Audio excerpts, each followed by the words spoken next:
Hello students, अस्सलाम वालेकुम। हमने जैसे फर्स्ट लेक्चर में हमने बेसिकली न्यूक्लियर फिजिक्स का इंट्रोडक्शन पढ़ा था। आज हम बेसिकली बाइंडिंग एनर्जी को पढ़ने जा रहे हैं। बाइंडिंग एनर्जी को पढ़ना क्यों ज़रूरी है? देखिए, क्योंकि फिशन रिएक्शन और फ्यूजन रिएक्शन का ओरिजिन बेसिकली बाइंडिंग एनर्जी है। सो हम इसे इस सेंस में हम इस टॉपिक को पढ़ेंगे। देखिए, अगर हम इस कॉन्सेप्ट को समझने के लिए बाइंडिंग एनर्जी के हम एक एग्जाम्पल लेते हैं। लेट सपोज हमारे पास 4 कोई बॉल्स हैं। ईच जो है वो 1 kg की, हर एक का मास 1 kg। अगर हम इन्हें इकट्ठे एक जगह पर रखें तो डेफिनेटली इसका मास कितना आना चाहिए? 4 kg। तो इन द रियल वर्ल्ड तो ये बिल्कुल ठीक है।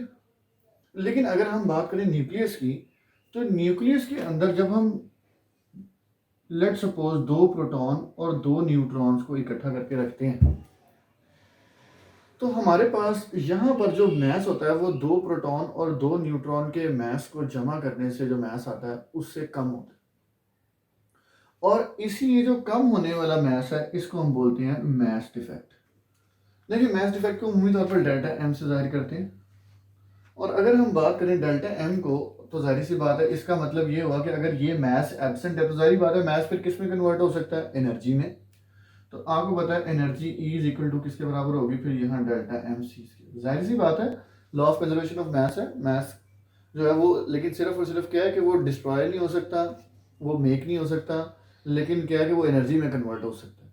सो जाहिर सी बात है अगर मास एब्सेंट है, यानी 2 प्रोटॉन और 2 न्यूट्रॉन के मास से कम मास आ रहा है हमारे पास, और वो जो एब्सेंट मास है डेफिनेटली वो क्या हो चुका है? वो एनर्जी में कन्वर्ट हो चुका है। और वो एनर्जी क्या होगी? वो इतनी एनर्जी होगी। अब इस एनर्जी से हमारे पास बेसिकली क्या होगा? ये एनर्जी बेसिकली अपेयर होगी बाइंडिंग एनर्जी के तौर पर, और ये करेगी न्यूक्लियॉन्स को बाइंड रखेगी। न्यूक्लियॉन्स मतलब न्यूक्लियस के अंदर रहने वाले पार्टिकल, उनको बाइंड करेगी। और ये बाइंडिंग एनर्जी बेसिकली क्या होती है? स्ट्रॉन्ग न्यूक्लियर फोर्स से आती है। इसकी नेचर क्या होती है? स्ट्रॉन्ग न्यूक्लियर फोर्स से। यही इसका ओरिजिन है। अब स्ट्रॉन्ग न्यूक्लियर फोर्स की वजह से न्यूक्लियस जो है वो बाउंड रहता है।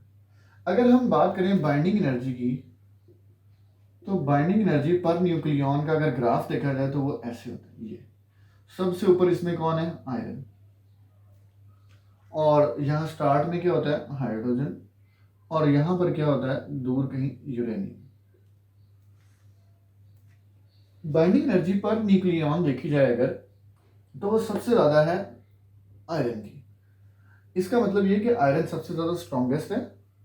और याद रखिएगा, दुनिया में ये ट्रेंड पाया जाता है कि हर कोई स्ट्रॉन्गेस्ट की तरह का बनना चाहता है, हर कोई स्टेबल होना चाहता है। तो यहाँ पर मोस्ट स्टेबल कौन है? आयरन।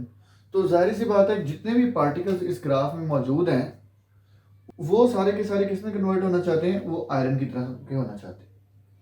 अब देखिए, यहाँ पर हम अगर गौर करें तो हाइड्रोजन यहाँ सबसे स्मॉलेस्ट है, और यूरेनियम लेट सपोज आगे जाके, मैंने फॉर एग्जांपल लिए, यूरेनियम के आगे और भी पार्टिकल्स होंगे, एलिमेंट्स होंगे। तो लेकिन हम जो है वो यहाँ पर सबसे स्मॉलेस्ट और जो सबसे ज़्यादा रेडियो एक्टिविटी में न्यूक्लियर फिजिक्स में इस्तेमाल होता है यूरेनियम, हमने उनको कंसिडर किया है। अब देखिए, अगर हम बात करें तो जाहिर सी बात है हाइड्रोजन जो है वो आयरन की तरह का बनना चाहता है, और यूरेनियम जो है वो भी आयरन की तरह बनना चाहता है। तो लाजमी सी बात है कि हाइड्रोजन जो है वो क्या होगा? हाइड्रोजन जो है उसकी ये ख्वाहिश होगी वो किसी और के साथ मिले तो वो आयरन जैसा बन सकता है, क्योंकि जाहिर बात है उसने अपने साइज को इंक्रीज करना है। तो यहाँ से ये कॉन्सेप्ट आता है कि हाइड्रोजन जो है वो बेसिकली क्या करता है? न्यूक्लियर फ्यूजन परफॉर्म करता है आयरन की तरह का होने के लिए, अपनी बाइंडिंग एनर्जी पर न्यूक्लियन को बढ़ाने के लिए। और अगर हम बात करें यूरेनियम की, तो यूरेनियम के पास क्या ऑप्शन है? क्या यूरेनियम किसी और के साथ फ्यूज हो जाएगा? फ्यूज होगा तो वो तो और आगे चला जाएगा। अगर हम बात करें तो इधर हमारे पास क्या चल रहा है? इधर हम मास नंबर चल रहे हैं। देखिए, यहाँ हाइड्रोजन और यहाँ यूरेनियम, तो इसका मतलब आयरन है, तो यहाँ पर मास नंबर चल रहे हैं। तो अगर हम बात करें हाइड्रोजन, जाहिर सी बात है अगर उसने अपना मास नंबर इंक्रीज करना है तो उसको किसी के साथ क्या करना पड़ेगा? फ्यूज करना पड़ेगा। तो याद रखिएगा इधर वाले एलिमेंट्स में ये टेंडेंसी होती है कि वो फ्यूजन परफॉर्म करेंगे, और ये वाले जो एलिमेंट्स हैं इधर वाले, वो क्या करेंगे? वो यहाँ से ब्रेक होके इधर आएंगे, यानी ये फिशन रिएक्शन परफॉर्म करेंगे। सो यहाँ से ये बात क्लियर करना बड़ा ज़रूरी था कि बाइंडिंग एनर्जी का जो कॉन्सेप्ट है वही बेसिकली हमें लीड करता है फिशन और फ्यूजन की तरफ, और हमने करके देखा तो किसी हद तक ये कामयाब भी है। देखिए न्यूक्लियर फिशन तो बड़े पैमाने पर इस दुनिया में यूज़ हो रहा है, लेकिन फ्यूजन की जो है ना वो एप्लीकेशन अभी बहुत ज़्यादा फ्यू हैं। इंशाल्लाह नेक्स्ट लेक्चर्स में हम फिशन और फ्यूजन रिएक्शन को इन डिटेल डिस्कस करेंगे।